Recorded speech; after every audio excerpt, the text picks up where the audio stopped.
अस्सलामुअलैकुम। तो आज हम लेक्चर नंबर 24 के बारे में बात करेंगे, CS 403 के। ठीक है ना।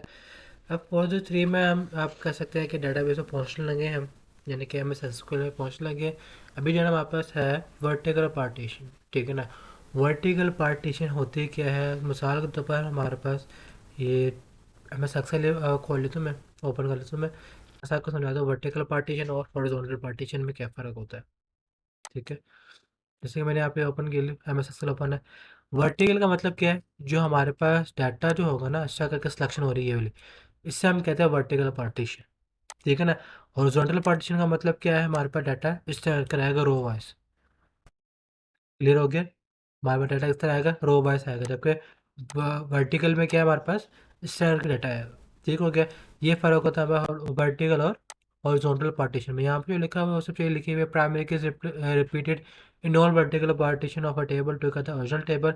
In contrast to horizontal partition, vertical partition let you restrict which column you send to other destination. यानी कि सिर्फ हमारे पास डाटा आता है, कौन से फॉर्म में आता है? कॉलम वाइज फॉर्म में आता है। ठीक हो गया? ये चीज़ आपने लाजमी देख लेनी है। एमसीक्यूज में शॉर्ट में आ जाता है हमारे पास, इस तरह का शॉर्ट बन जाता है हमारे पास सारी।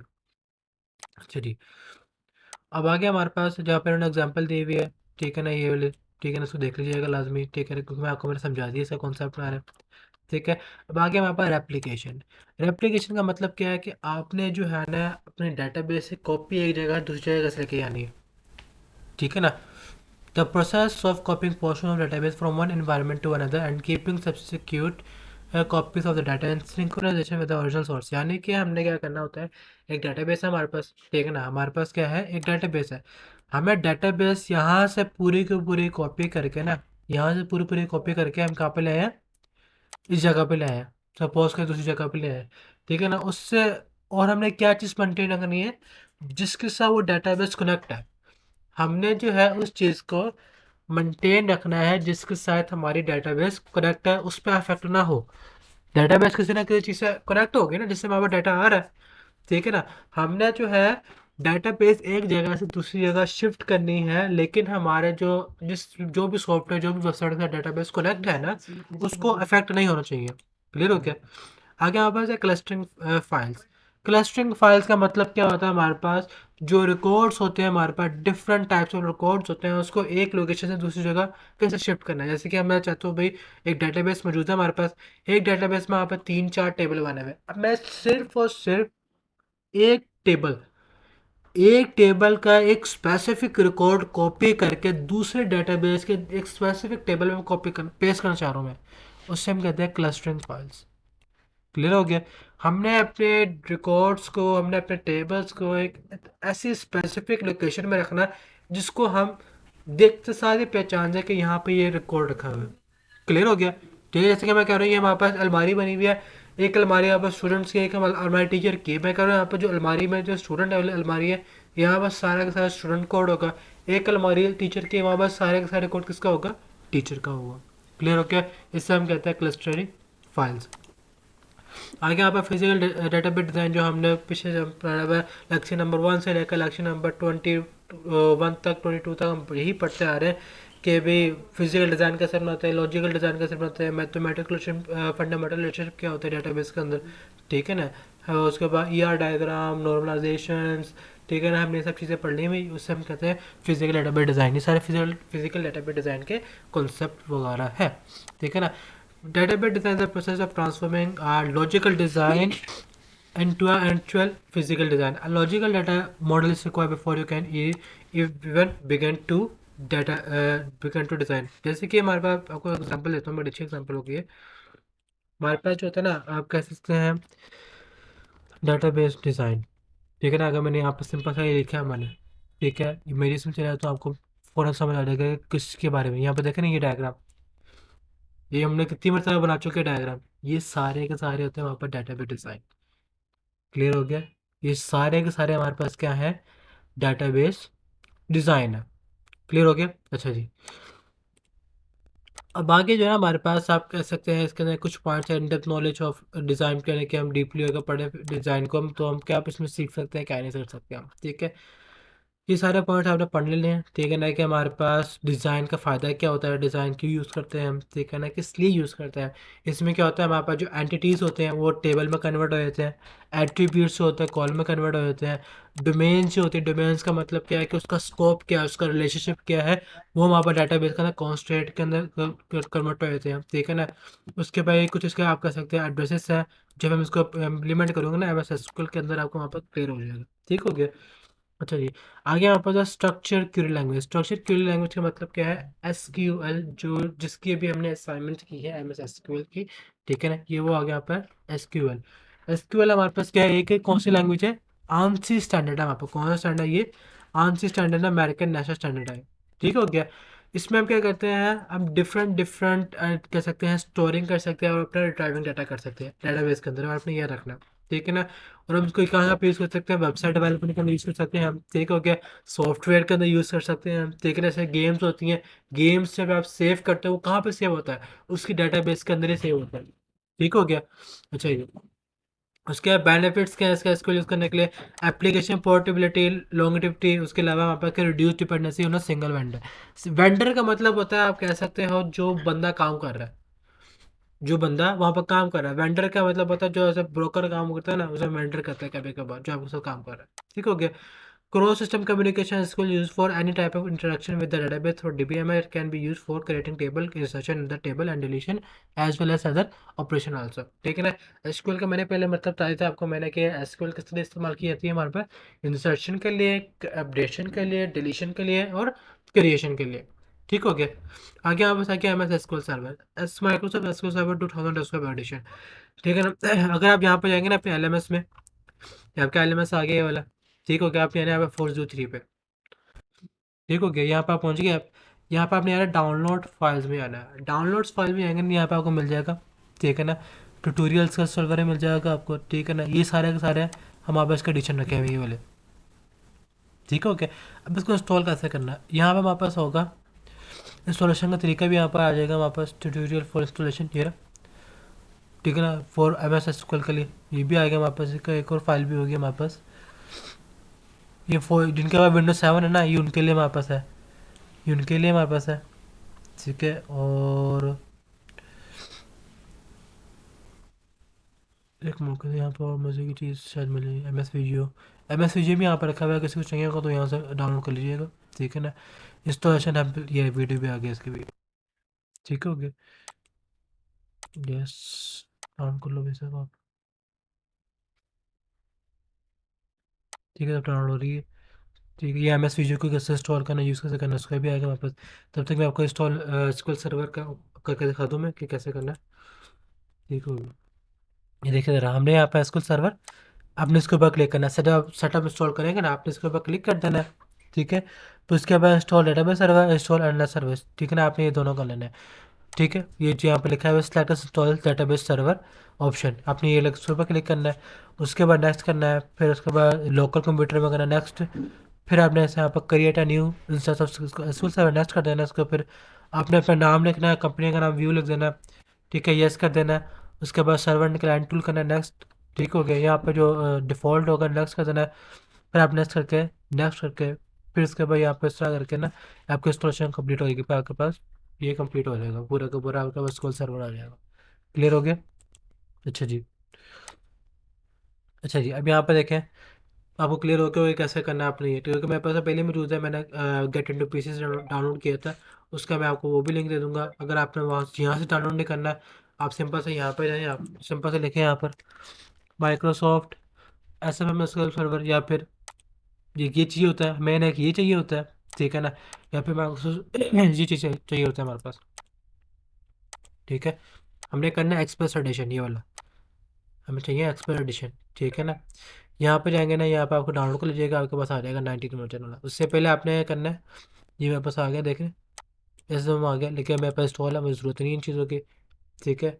क्योंकि यहाँ पर वहाँ पे एक ऑप्शन आता है उसका ना, कि कौन सी लैंग्वेज में करना है, आपने इसको इंग्लिश में सेलेक्ट करके आपका डाउनलोड हो जाएगा, ठीक है ना। मेरे पास पहले ही मौजूद है इसको सर्वर, यहाँ पे देखें, ये रहा, ठीक हो गया, मुझे ज़रूरत नहीं है करने की वाली, ठीक है। अच्छा जी, अब जो है ना हम यहाँ पे आके मूव ऑन होते हैं, हमारे पास ये लेक्चर नंबर 4 यहाँ पे ख़त्म हो गया। आगे हमारे पास लेक्चर 25 है, उसमें हमने बताया हुआ है कि एसक्यूएल का फॉर्मेट क्या होता है।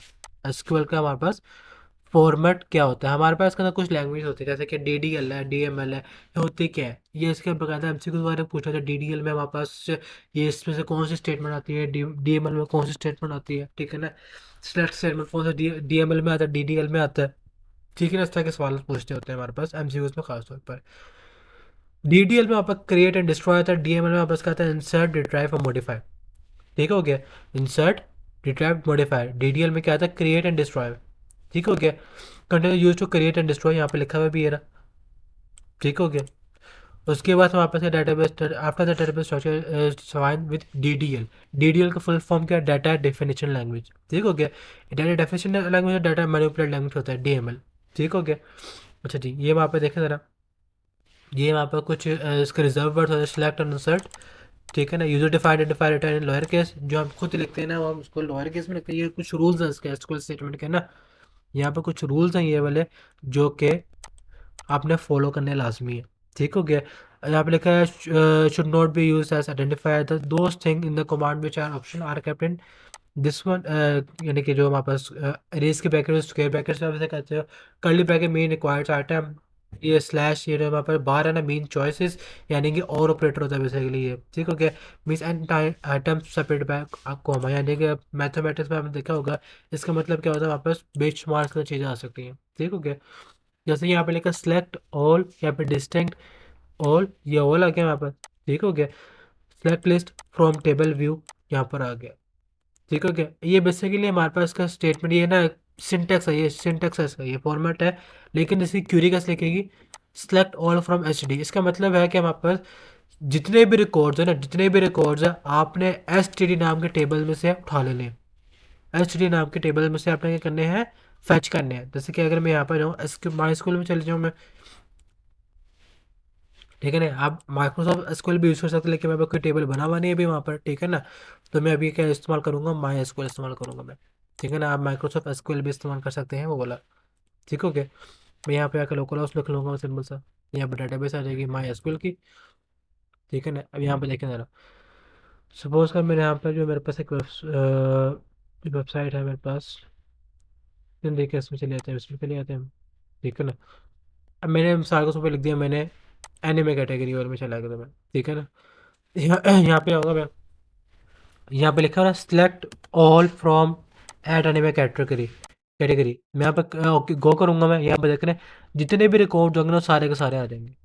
जितने भी रिकॉर्ड्स होंगे मेरे पास, वो सारे के सारे आ जाएंगे। ठीक है ना, अब सपोज करें मेरे पास जो है ना, मेरे पास यही टेबल किस में बने होते हैं, माइक्रोसॉफ्ट एसक्यूएल सर्वर में होते हैं। ठीक है ना, किस में होते हैं, माइक्रोसॉफ्ट एसक्यूएल सर्वर में होते हैं वहाँ पर। ठीक है ना, यहाँ पर एसक्यूएल में आ गया। ठीक है, सिंपल था ये, एसक्यूएल के लिए हो सकता है वहाँ पर। उसके अलावा जो है वहाँ पर स्क्रिप्ट एसक्यूएल, ठीक है, सिंपल से यहाँ पे आ जाएगा। ये रिफ्रेश कर देते हैं सभी का। अच्छा जी, अब यहाँ पर देखें हमारे पास बिग इन, यहाँ पर इंटीजर्स होते हैं कुछ ना, जब आप किसी भी कोई एक टेबल बनाते हो ना, वहाँ पर ये हर किसी डेटाबेस में होता है। ये चीज़ वहाँ पर, ये चीज़ वहाँ पर हर एक डेटाबेस के अंदर होता है। जैसे कि अगर मैं यहाँ पे जाऊँ, स्ट्रक्चर में जाता हूँ मैं, ठीक है ना, एक न्यू कॉलम ऐड कर दो यहाँ पर। ठीक है ना, आफ्टर एक कॉलम ऐड कर लिया मैं, यहाँ पे देखा सारा ये टाइप आ गई हमारे पास, varchar, text, date, mat, type int, small int, medium int, big int, ये आ गया।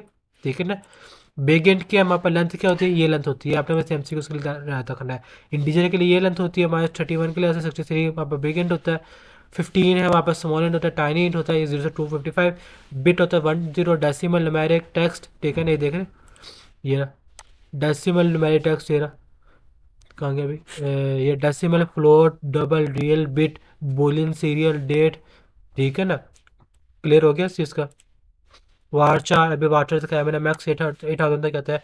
टेक्स्ट एंड करेक्टर, मनी के लिए हमारे पास स्मॉल मनी, मनी। ठीक हो गया, फ्लोट, रियल। ठीक है ना, मनी हमारे पास पैसों वाला मनी नहीं है, ये हमारे पास मैंडेटरी डाटा होता है, जो आप टेम्परेरी सेव करते हो वहाँ पर। ठीक है ना, यानी कि लाजमी डाटा जो होता है हमारे पास। Date, small date, date and time आगे देख रहे हैं, यहाँ पे हमारे पास है ये वाला, ये देख रहा, डेट एंड टाइम आ गया यहाँ पे, ये रहा, ये डेट एंड टाइम, ये रहा, सॉरी ये रहा। ठीक है ना, अच्छा जी, उसके अलावा जो है ना हमारे पास ये एक्सप्लेनेशन दिखाना है, एक डायग्राम बनाई हुई उन्होंने, ठीक है ना, प्रोग्राम, कोर्स, स्टूडेंट, उसके बाद कोर्स ऑफर, सेमेस्टर, टीचर, ठीक है ना। अब उसमें देखें प्रोग्राम के अंदर वहाँ पर क्या क्या फील्ड होंगी। प्रोग्राम के अंदर पी आर नेम, उसके बाद टोटल सेमेस्टर और पर क्रेडिट। पी आर नेम यहाँ पर क्या है इसका, प्राइमरी की है क्योंकि इसके नीचे अंडरलाइन है बिल्कुल। कोर्स के नीचे course code, course name, credit, course credit पर, उसके बाद जो प्रोग्राम नेम है, ठीक है ना। यहाँ पे क्या इसकी प्राइमरी की ये है, इसकी प्राइमरी की ये, इसकी प्राइमरी की, इसके अंदर कॉम्पोजिट की बनी हुई है। यहाँ पे देखें दो कीज़ आ गई ना, ये कॉम्पोजिट की हो गई, ये प्राइमरी की, ये प्राइमरी की, ये वापस एक प्राइमरी की है। ये बाकी सारे इसके अंदर क्या है, फॉरेन कीज़ आ जाएंगी। ये प्राइमरी की है, ये फॉरेन कीज़ आ गई वहाँ पर, ठीक हो गया। चलिए आगे वहाँ पे इसके थोड़ा बहुत डीडीएल आ गया। डीडीएल वापस क्या होता है, डाटा डेफिनेशन लिस्ट, ठीक हो गया। डीडीएल एक होता है, डीडीएल एक होता है वहाँ पे डीएमएल। डीडीएल में क्या क्या आता है यहाँ पास, इंसर्ट एंड क्रिएट, और सॉरी इंसर्ट क्रिएट नहीं आता यहाँ पर, डीडीएल में होता है हमारे पास। अभी हमने पढ़ा इसमें डीडीएल में, एक मिनट देर से निकल गया मेरे। डीडीएल में यहाँ पर क्रिएट एंड डिस्ट्रॉय आता है, डीएमएल में इंसर्ट, रिट्राइव और मॉडिफाई, ठीक हो गया। अच्छा जी अब यहाँ पर देखें हमारे पास जो है ना उसके अंदर जो एक मजे की चीज़ है वो है डीएमएल। एक हमने पढ़ा था डीडीएल, अब हमारे पास डीएमएल आ गया, डाटा मैनिपुलेशन लिस्ट, ठीक हो गया। इसके अंदर हमारे पास क्या क्या चीज़ें आती हैं। डीएमएल में हमारे पास आता है ग्रांट एंड रिवोक स्टेटमेंट्स, ठीक हो गया। और हमारे पास आता है लैंग्वेज यूजर एसेस, ठीक है। ठीक है, यानी कि जो आप एसक्यूएल लिखते हो ना, वहाँ पर जो हम लिखते हैं ना एसक्यूएल वगैरह लिखते हैं हम, ठीक है ना। जैसे कि यहाँ पास आता है ये चीज़ सिलेक्ट इंसर्ट क्रिएट, ये हमारे पास क्या है, डीडीएल है, ठीक हो गया। जो डीएमएल में बस होगा मैनिपुलेशन के लिए काम होगा, हम इस लेक्चर नंबर 26 में पढ़ेंगे हम, ठीक है ना। लेक्चर में 26 में हम डीडीएल पढ़ेंगे। डीडीएल के बारे में होता है कि हमारे पास क्रिएट स्टेटमेंट कैसे क्रिएट करते हैं, टेबल वगैरह हम, ठीक हो गया। और उसके अलावा देखें क्रिएट टेबल कैसे करना है, डेटाबेस नेम कैसे लिखना है, ये हम काम करेंगे एम एस एसक्यूएल के अंदर। मैं अपना इस पर नहीं काम करवाऊँगा, ठीक है ना। जो वहाँ पे एसक्यूएल है ना, मैं इसमें नहीं काम करवाऊँगा, इसमें नहीं काम करवाऊँगा, क्योंकि जो है ना हमारा काम एम एस एसक्यूएल के अंदर है, ठीक है ना। तो आपको मैं क्रिएट टेबल करना, इंसर्शन करवाना, उसके अलावा वैल्यू फैच करना, ठीक है ना, वो सारा मैं एम एस एसक्यूएल के अंदर करवाऊँगा लेक्चर नंबर 26 से इंशाल्लाह, ठीक हो गया। अगर आपको मेरी वीडियो अच्छी लगी हो तो लाजमी इसको लाइक करें, सब्सक्राइब करें, उसको शेयर करें, ठीक है। तो ओके, अल्लाह हाफिज़।